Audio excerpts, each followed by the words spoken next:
السلام علیکم ورحمۃ اللہ وبرکاتہ۔ اعوذ باللہ من الشیطان الرجیم، بسم اللہ الرحمن الرحیم۔ افتطمعون ان یؤمنوا لکم وقد کان فریق منہم یسمعون کلام اللہ۔ کیا پس تم طمع کرتے ہو، تطمعون خواہش کرتے ہو، طمع کرتے ہو، ان یؤمنوا لکم یہ کہ وہ تمہاری بات پر یا تمہارے نبی پر ایمان لے آئیں۔ وقد کان فریق منہم اور تحقیق ایک جماعت ہے ان میں سے یعنی یہودیوں میں سے، یسمعون کلام اللہ ثم یحرفونہ من بعد ما عقلوہ وہم یعلمون،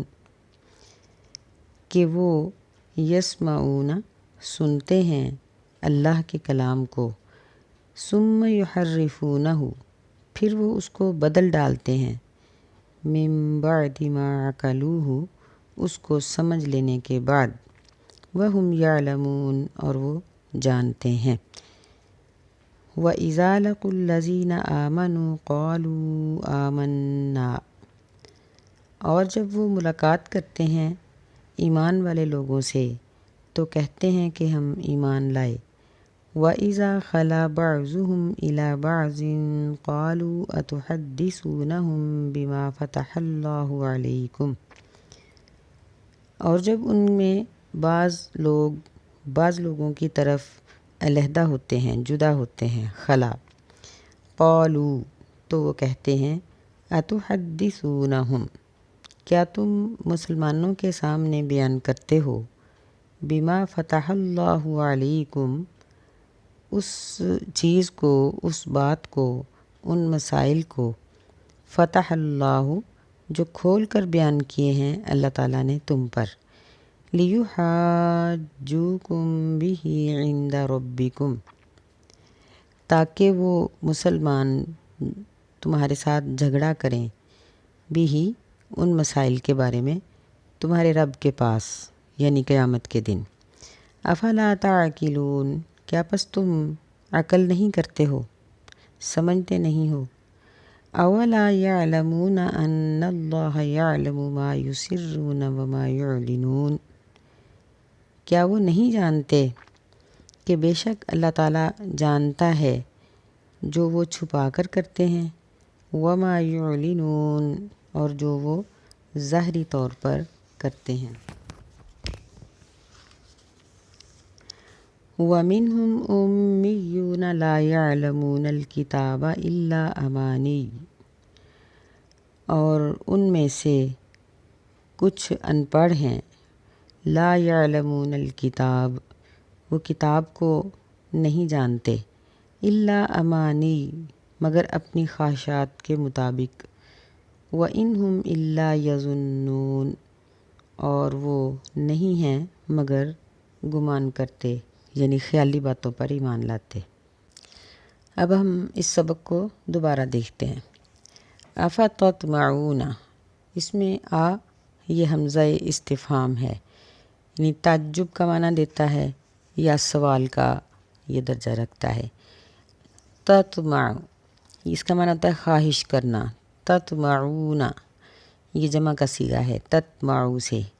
کہ کیا تم سب لوگ اس بات کی خواہش رکھتے ہو، طمع رکھتے ہو۔ یہاں اللہ تعالیٰ نے مسلمانوں کو مخاطب کیا ہے کہ پیچھے یہودیوں کا تذکرہ ہو رہا ہے کہ ان کو اللہ تعالیٰ نے گائے کے ذبح کا حکم دیا لیکن انہوں نے حیل و حجت کی، اور جب مجبوراً ان کو یہ کام کرنا پڑا تو پھر بھی وہ ایمان نہ لائے بلکہ ان کے دل سخت ہو گئے۔ تو اللہ تعالیٰ فرماتے ہیں کہ کیا ابھی بھی تم یہ توقع رکھتے ہو، ان یؤمنوا لکم یہ کہ وہ ایمان لے آئیں گے تمہارے ساتھ، یعنی تمہاری طرح وہ بھی مسلمان ہو جائیں گے، ابھی بھی ان سے خیر کی توقع رکھتے ہو، تو ان سے خیر کیسے ہو سکتی ہے۔ وَقَدْ كَانَ فَرِيقٌ مِّنْهُمْ يَسْمَعُونَ كَلَامَ اللَّهِ کہ اور قد کا معنی تحقیق یعنی اس میں یقین ہے، شک نہیں ہے کہ ان میں ایک جماعت ایسی ہے، یعنی سارے یہودی اس طرح کے نہیں تھے، بہت سے یہودی مسلمان ہوئے لیکن ایک جماعت ایسی ہے جو اللہ کے کلام کو سنتے ہیں پھر اس کو بدل ڈالتے ہیں۔ اس کے بعد ما عقلوہ کہ انہوں نے اس کو سمجھ لیا۔ اس میں یہ لفظ ہے یحرفونہ، اس کا معنی ہوتا ہے تحریف کرنا، یعنی سمجھ لینے کے بعد اس کو پھر بدل دینا۔ وہم یعلمون اور وہ جانتے ہیں، یعنی علم رکھنے کے باوجود وہ اللہ کے احکامات میں تحریف کرتے ہیں، بدل دیتے ہیں۔ یہ اللہ کے احکامات کو بدلنا، جسے ہم عربی زبان میں تحریف کہتے ہیں، تحریف کی دو قسمیں ہوتی ہیں۔ ایک ہوتا ہے لفظی تحریف، ایک ہوتی ہے معنوی تحریف۔ لفظی یہ ہوتی ہے کہ لفظوں کو، الفاظ کو بدل دیا جائے، ایک جملہ کاٹ کے دوسرا جملہ، ایک آیت ختم کر کے اس کو مٹا کے اس کی جگہ پر اپنی طرف سے بنے ہوئے الفاظ داخل کر دیے جائیں، یہ لفظی تحریف ہے۔ اور معنوی تحریف یہ ہے کہ جملہ تو بظاہر وہی رہے لیکن اس کی تفسیر میں تبدیلی کر دی جائے، اپنی مرضی سے جو دل چاہے اس کی تفسیر کر لی جائے۔ تو یہودیوں کے اندر یہ دونوں گناہ پائے جاتے تھے، یہ لوگ لفظی تحریف بھی کرتے تھے اور معنوی تحریف بھی۔ انہوں نے اپنی کتابوں کو لفظی طور پر بھی بدل دیا کہ اب ان کے پاس جو تورات، زبور، انجیل کی مختلف قسم کی کتابیں موجود ہیں کہ ان میں تقریباً یعنی کوئی اکا دکا لفظوں کے سوا کوئی جملہ، کوئی حکم آسمانی نہیں رہ گیا، بلکہ جو بھی آسمانی حکم ہوتا ہے اس کو بدلتے ہیں، بلکہ تعریف پہ تعریف ہو چکی ہے۔ بہت سے جملے ایسے ہیں، بہت سی آیات ایسی ہیں ان کتابوں کی کہ وہ کئی دفعہ بدل چکی ہیں۔ تو تحریف کرنا یہ کسی قوم کے لیے بھی جائز نہیں ہے کہ وہ اللہ کے احکامات کو بدل کے حلال کو حرام کر لیں اور حرام کو حلال کر لیں۔ اس کام کی اجازت تو اللہ تعالیٰ نے کسی کو بھی نہیں دی، حتیٰ کہ انبیاء علیہم السلام بھی اللہ کے احکامات کے پابند ہوتے ہیں، وہ ہر حکم میں اللہ کی اطاعت کرتے ہیں، اپنی مرضی کو دین میں، شریعت میں شامل نہیں کر سکتے۔ تو ان لوگوں نے سمجھنے کے باوجود ان احکامات کو بدل دیا۔ تو اللہ فرماتے ہیں کہ جب یہ لوگ اپنی کتابوں کو، اپنے مذہب کو بدلنے والے ہیں تو یہ تمہارے مذہب پر اب کس طرح ایمان لا سکتے ہیں؟ یہاں یہ موقع قابل غور ہے کہ یہ بات مسلمانوں میں بھی موجود ہے۔ الحمدللہ قرآن مجید لفظی تحریف سے تو پاک ہے، کیونکہ اللہ تعالیٰ نے اس کی حفاظت کا ذمہ لے رکھا ہے، اور انشاءاللہ یہ تا قیامت یہ لفظی طور پر محفوظ رہے گا۔ لیکن اس کی تفسیر میں تحریف بہت سے فرقوں نے کر لی ہے کہ آیت کا معنی اور مفہوم اپنی مرضی سے لے لیتے ہیں، جہاں چاہتے ہیں مسئلے کو جس طرح سے چاہتے ہیں توڑ موڑ دیتے ہیں۔ پھر تحریف کی ایک صورت یہ بھی ہوتی ہے کہ قرآن مجید کی تفسیر یہ احادیث کی بجائے صحابہ کرام رضوان اللہ علیہم اجمعین کی ہوئی تفاسیر کے بجائے اس کی تفسیر ہم بنی اسرائیلی کتابوں کے مطابق کریں، ان کے اندر جو دلچسپ قصے، کہانیاں پہلے انبیاء علیہ السلام اور پہلی قوموں کے گھڑے ہوئے ہیں، ہم ان کو صرف اپنی بات کو خوبصورت بنانے کے لیے بیان کر دیں تو اور پھر ان کو سچ سمجھیں۔ ایسے واقعات، ایسے قصے، کہانیاں جو قرآن اور حدیث کے الفاظ سے اور اس کے مفہوم سے ٹکراتے ہیں، تو یہ بھی ایک قسم کی تحریف ہے، معنوی تحریف، کہ اللہ تعالیٰ کی آیت کا معنی اور مفہوم کچھ اور تھا، ہم نے بنی اسرائیلی روایات کے ساتھ یا اپنی مرضی کے ساتھ اس کو بدل دیا۔ جس طرح ہم دیکھتے ہیں کہ ہمارے بہت سے فرقے ایسے ہیں جو اپنی بدعات کو اور اپنی رسومات کو قرآن کے الفاظ سے ثابت کرتے ہیں۔ تو ایسے لوگوں کو اللہ تعالیٰ سے ڈرنا چاہیے کہ اللہ تعالیٰ نے قرآن مجید میں ایسا کرنے والوں کے لیے وعید سنائی ہے، اور پہلی قوموں میں سے جنہوں نے اللہ کے احکامات کو بدلا وہ بہت برے قسم کے عذابوں میں مبتلا ہو گئے۔ تو ہمیشہ مسئلہ بیان کرتے ہوئے پہلے یہ بات دیکھنی چاہیے کہ جس کو ہم حدیث کہہ رہے ہیں کیا یہ حدیث ہے، یا جس کو ہم کہہ رہے ہیں کہ یہ حکم قرآن مجید میں موجود ہے تو کیا وہ قرآن مجید میں موجود ہے؟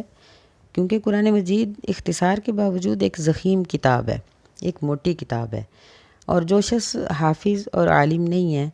اس نے قرآن کو حفظ نہیں کیا ہوا یا اس کا ترجمہ اس نے نہیں پڑھا ہوا،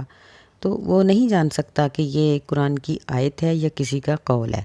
اس کو چاہیے کہ پہلے وہ اس بات کی تصدیق کرے کہ کیا واقعی ہی یہ بات قرآن مجید میں موجود ہے، پھر کہے کہ قرآن میں ایسا آیا ہے، اور اگر وہ بات حدیث سے ثابت ہے، صحیح احادیث سے، تو پھر اس کو حدیث کہہ کر بیان کرے۔ اگر حدیث سے ثابت نہیں ہے تو اپنے اکابرین کے اقوال، ایسے لوگ کہ جن کو ہم صالحین بھی نہیں کہہ سکتے، جو ائمہ بھی نہیں ہیں، ان کے اقوال کو شریعت کہہ کر بیان کرنا، یہ تحریف معنوی ہے۔ اللہ تعالی ہمیں ایسا کرنے سے محفوظ رکھے۔ اگلی آیت میں اللہ فرماتے ہیں وَإِذَا لَقُوا الَّذِينَ آمَنُوا، لقو لقا، یہ اس کا معنی ملاقات ہوتا ہے۔ لقو یہ جمع کا صیغہ ہے، جمع مذکر کا، اور ماضی کی گردان میں سے آتا ہے، ماضی کا معنی دیتا ہے کہ جب وہ ایمان والے لوگوں سے ملتے ہیں تو ایمان کا دعویٰ کرتے ہیں۔ وَإِذَا خَلَا، یہ پیچھے بھی بات ہو چکی ہے کہ جب وہ مسلمانوں سے ملتے ہیں تو اس وہاں اللہ تعالیٰ نے ملاقات کا لفظ بولا ہے۔ ملاقات ہوتی ہے سرسری، آتے جاتے، علیک سلیک، ہیلو ہائے۔ تو مسلمانوں کے پاس ان کا دل نہیں لگتا، ان کی مجلسوں میں جم کر نہیں بیٹھتے، مسئلے مسائل نہیں سنتے، بلکہ بس چلتے چلتے بات کرتے ہیں تو کہتے ہیں کہ ہاں بھی ہم بھی ایمان لائے، ہمارا ایمان ہے، ہم تمہارے لیے اس نبی کو سچا سمجھتے ہیں۔ خلا یہ خلوت سے ہے، یعنی علیحدہ ہوتے ہیں، جم کر بیٹھتے ہیں، گفتگو کرتے ہیں، مسلمانوں کی برائیاں اور سب کچھ بیان کرتے ہیں۔ تو اپنی ان مجلسوں میں وہ جب بیٹھتے ہیں تو پھر ایک دوسرے کو ملامت کرتے ہیں۔ یہودیوں کی عادت تھی کہ جب وہ مسلمانوں کے ساتھ ملاقات کرتے تو ان کو راضی کرنے کے لیے، یا ان کے ساتھ جو کاروباری تعلقات تھے یا باقی تعلقات کو، یا رشتہ داری اگر کسی کی تھی تو اس کو استوار رکھنے کے لیے کہہ دیتے کہ ہاں بھئی ہم جانتے ہیں کہ آپ کا نبی سچا ہے۔ بعض اوقات یوں بھی ہوتا کہ ایک ایسا شخص جو تورات، زبور، انجیل کو کچھ نہ کچھ جانتا تھا، وہ ان چھوٹے علماء کے پاس آتا اور پوچھتا کہ کیا یہ نبی واقعی ہی سچے ہیں، ہم اس پر ایمان لے آئیں؟ تو وہ ان کو کہتے کہ ہاں ان کے اوصاف جو تورات زبور میں آئے ہیں یہ اس کے مطابق ہیں اور یہ وہی ہیں، کیونکہ ان کو پتہ تھا کہ یہ لوگ بھی کتاب کو پڑھ لیتے ہیں۔ لیکن جب یہ آپس میں مل کر بیٹھتے تو پھر ایک دوسرے کو ملامت کرتے، چھوٹے علماء کو بڑے علماء اس بات پر ملامت کرتے کہ تم ایسا کیوں کہتے ہو۔ یہودیوں کا موقف یہ تھا کہ جب ہم اللہ کے پاس جائیں گے تو اللہ کو کہہ دیں گے کہ ہمیں نبی علیہ الصلاۃ والسلام کی پہچان نہیں ہوئی تھی، اگر ہوتی تو ایمان ضرور لے آتے۔ تو پھر یہ لوگ ان بتانے والوں کو یہ کہتے ہیں، ان کو توبیخ کرتے ہیں، ڈانٹتے ہیں کہ جب تم اللہ کے پاس قیامت کے دن جاؤ گے تو وہاں تمہارا اب یہ بہانہ نہیں چلے گا کہ تم جب اللہ تعالیٰ سے یہ کہو گے کہ ہم اس نبی کی سچائی کو نہیں سمجھتے تھے، تو تم سے پوچھ کر ایمان لانے والے یا تمہارے ساتھ اس قسم کی گفتگو کرنے والے مسلمان تمہارے خلاف گواہی دیں گے اور کہیں گے کہ اللہ، ہم نے ان سے پوچھ کر ان کی تصدیق پر ہی ہم ایمان لائے تھے، تو تم جھوٹے ہو جاؤ گے، تمہارا یہ بہانہ وہاں نہیں چل سکے گا۔ یہ ان کا پروگرام اور منصوبہ تھا۔ اللہ تعالیٰ فرماتے ہیں کہ وَإِذَا خَلَا بَعْضُهُمْ إِلَى بَعْضٍ، جب ان میں سے بعض کی طرف خلوت میں ہوتے ہیں، جدا ہوتے ہیں، تو وہ کہتے ہیں کہ أَتُحَدِّثُونَهُمْ، یہاں بھی یہ استفہام کا صیغہ ہے، لفظ ہے، یعنی استفہام کا حمزہ ہے یہ۔ تحدثون، کیا تم بیان کرتے ہو، ہم سے مراد مسلمانوں کے سامنے بیان کرتے ہو، بما، اس چیز کو، فتح اللہ، جو اللہ نے کھول کر بیان کر دی ہے تمہارے اوپر۔ یعنی نبی صلی اللہ علیہ وسلم کے اوصاف اس قدر وضاحت کے ساتھ ان کی کتابوں میں موجود تھے کہ ان کا یقین نہ کرنا یہ مانا ہی نہیں جا سکتا۔ یعنی کوئی انسان یہ بات مان ہی نہیں سکتا کہ تورات اور زبور کی ان کتابوں کی جو اصل کیفیت تھی، اصلی کتابیں تھیں، ان کو پڑھنے کے بعد نبی علیہ السلام کو پہچان نہ سکے۔ یہ بات ماننے میں نہیں آتی، کیونکہ اللہ تعالیٰ نے بہت وضاحت کے ساتھ نبی علیہ السلام کے اوصاف بیان کر دیے ہوئے تھے۔ تو فرمایا کہ لیحاجوکم، تاکہ وہ تمہارے ساتھ جھگڑا کریں، بھی ان مسائل کے بارے میں، یعنی جو مسائل تم نے ان کو بتائے ہوں گے انہی کو لے کر یہ جھگڑا کریں گے، عند ربکم، تمہارے رب کے پاس، قیامت کے دن اللہ کے سامنے جا کر تم سے بحث کریں گے کہ تم سے سن کر تو ہم مسلمان ہوئے، تو پھر تمہیں کیوں پتہ نہیں چلا کہ یہ نبی سچے ہیں؟ افلا تعقلون، کیا پس تم عقل نہیں کرتے ہو؟ یعنی بڑے ان کے یہودیوں کے بڑے علماء چھوٹے علماء کو، یا زیادہ علم رکھنے والے تھوڑے علم رکھنے والوں کو، یا ایسے لوگ جو مسلمانوں کے ساتھ دوستی اور سلام دعا رکھتے تھے، ان کو کہہ دیتے تھے کہ ہماری تورات میں نبی علیہ السلام کے یہ اوصاف موجود ہیں، مثلا نبی علیہ السلام کا ہجرت کرنا، نبی علیہ السلام کی ازواج مطہرات، آپ کی فتوحات، جنگ بدر کی فتح اور بہت سے آپ کے معجزوں کا تذکرہ تورات زبور انجیل میں موجود تھا۔ تو جب مسلمان ان کے سامنے ان چیزوں کا تذکرہ کرتے تو وہ کہہ دیتے کہ ہاں یہ ہماری کتابوں میں موجود ہے، تو پھر ان کے بڑے لوگ ان کو ڈانٹتے۔ اللہ تعالیٰ نے ان کی جو خلوت کی مجلسیں تھیں ان کی حالت کو کھول کر بیان کر دیا۔ یہاں ہمارے لیے بھی ایک عبرت ہے کہ ہم لوگ بھی مسائل کو صرف اس لیے نہیں سمجھتے، قرآن کا ترجمہ حدیث اس لیے نہیں پڑھتے کہ اس پر عمل کرنا پڑے گا، تو ذہن میں یہ ہے کہ جب ہم نہیں سمجھیں گے تو اللہ تعالیٰ کے سامنے ہمارا ایک عذر ہوگا کہ ہمیں تو اس مسئلے کا پتہ ہی نہیں تھا۔ یہ عذر غلط ہے۔ ان آیات میں اللہ تعالیٰ ہمیں یہ بات بتانا چاہتے ہیں کہ یہ ہیلے بہانے اللہ کے ہاں قبول نہیں ہوں گے، بلکہ اللہ تو دل کی کیفیت کو جانتا ہے۔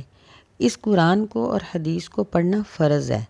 پہلے تو اس فرض کا سوال ہوگا کہ اس کو ادا کیوں نہیں کیا، پڑھا کیوں نہیں۔ دوسرا پھر یہ ہے کہ اگر پڑھا ہے تو عمل کیوں نہیں کیا۔ تو یہ حیل و حجت مسلمان نہیں اپنا سکیں گے، کوئی بھی نہیں اپنا سکے گا۔ اللہ تعالیٰ نے اس آیت کے نازل کرنے کے بعد ان کی چھپی ہوئی کیفیت کو کھول دیا۔ اگر آج بھی قرآن اترتا ہو تو ہماری بھی یہ کیفیت اللہ تعالیٰ کھول کر بیان کر دیں کہ ہم لوگ مسائل کو سمجھتے ہیں لیکن آنکھیں بند کر لیتے ہیں اور یا پھر پڑھنے کی کوشش نہیں کرتے، تو یہ ہمارے بہانے اللہ کے ہاں نہیں چل سکتے۔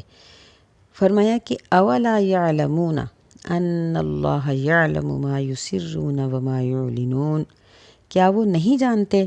کہ بے شک اللہ جانتا ہے جو کچھ وہ چھپا کر کرتے ہیں اور جو کچھ یعلنون اعلانیہ طور پر کرتے ہیں۔ یسرون یہ سر سے ہے، یہ مضارع کا جمع کا صیغہ ہے۔ یعلنون یہ بھی جمع مذکر غائب ہے اور مضارع کا صیغہ ہے، یعنی یہ لوگ جو کچھ کرتے ہیں اعلانیہ یا جو کریں گے اللہ تعالیٰ کو سب معلوم ہے، اور جو چھپ کر یہ کر رہے ہیں یا آئندہ کریں گے وہ بھی اللہ تعالیٰ سے چھپا ہوا نہیں ہے۔ آگے اللہ تعالیٰ نے ان کی ایک اور حالت کو بیان کیا، فرمایا وَمِنْهُمْ أُمِّيُّونَ، اور ان میں سے بعض ان پڑھ ہیں، لا يعلمون الکتاب، وہ کتاب کو نہیں جانتے، الا امانیہ، مگر اپنی خواہشات کے مطابق۔ یہ امانیہ یہ امنیت ان کی جمع ہے، اور امیون یہ امیون کی جمع ہے، یعنی ان پڑھ، ایسا شخص جو لکھا ہوا پڑھ نہ سکے۔ وَإِنْهُمْ إِلَّا يَظُنُّونَ، اور نہیں ہے وہ مگر یظنون گمان کرتے، خیال کرتے۔ یعنی ایک اور فرقہ ان میں اس طرح کا ہے جو قرآن کو اپنی کتاب کو نہیں پڑھ سکتے مگر اپنی خواہشات کے مطابق، یعنی جو سنے سنائے ان کے مسئلے ان کو یاد ہیں بس وہی جانتے ہیں، یعنی ان کو اپنی کتابوں کو پڑھنا نہیں آتا، اور وہ نبی صلی اللہ علیہ وسلم کے بارے میں بھی سمجھتے ہیں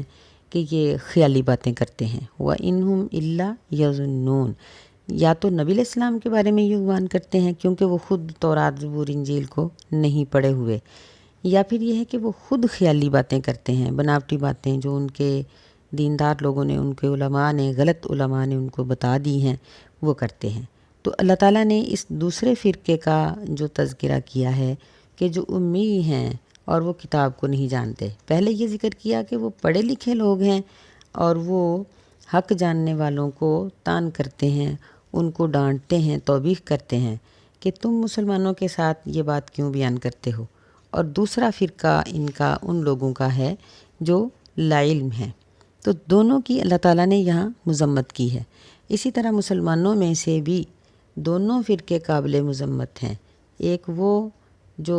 اللہ کی کتاب میں اور نبی علیہ السلام کے فرامین میں اپنی خواہشات کو شامل کرنے کی کوشش کرتے ہیں اور قرآن مجید کی معنوی تحریف کرتے ہیں، اس کے معنی اور مفہوم کو بدلتے ہیں، اور دوسرے وہ لوگ جو قرآن کو اور حدیث کو پڑھنے کی کوشش نہیں کرتے، یا بعض ایسے بھی ہیں جو صرف قرآن کو پڑھتے ہیں اور حدیث کو نہیں مانتے، کہتے ہیں کہ حدیث کا تو پتہ ہی نہیں یہ ٹھیک ہے کہ نہیں۔ انشاءاللہ کسی موقع پر اس بارے میں بات ہوگی کہ احادیث بالکل اسی طرح سچی اور واضح ہیں جس طرح قرآن ہے۔ جس طرح اللہ تعالیٰ نے قرآن مجید کی حفاظت کا ذمہ لیا ہے، احادیث کی حفاظت کا بھی ذمہ لیا ہے، کیونکہ قرآن حدیث کے بغیر مکمل ہی نہیں۔ قرآن مجید میں تو صرف مجمل احکامات کا ذکر ہے، نماز پڑھو، زکوٰۃ دو، حج کرو، طریقے تو سارے ہم حدیث سے سیکھتے ہیں۔ تو اس لیے اللہ تعالیٰ نے قرآن مجید کی طرح صحیح احادیث کی حفاظت کا بھی ذمہ لیا ہے، اور یہ اللہ تعالیٰ کے ذمہ میں ہے۔ تو ایک فرقہ وہ جو جانتے بوجھتے ہوئے تبدیلی کر دیتے ہیں، ایک وہ جو اس کو سچا ہی نہیں سمجھتے، یا تو قرآن اور حدیث دونوں کو نہیں پڑھتے، یا صرف قرآن کو پڑھتے ہیں اور حدیث کا انکار کرتے ہیں، منکرین حدیث ہیں۔ اللہ تعالیٰ ہمیں ان دونوں فرقوں میں شامل ہونے سے بچائے، اور ہمیں قرآن اور حدیث کو تھام لینے والے بنائے، اور ہمیں عمل کرنے کی توفیق دے۔ آمین یا رب العالمین۔ السلام علیکم ورحمۃ اللہ وبرکاتہ۔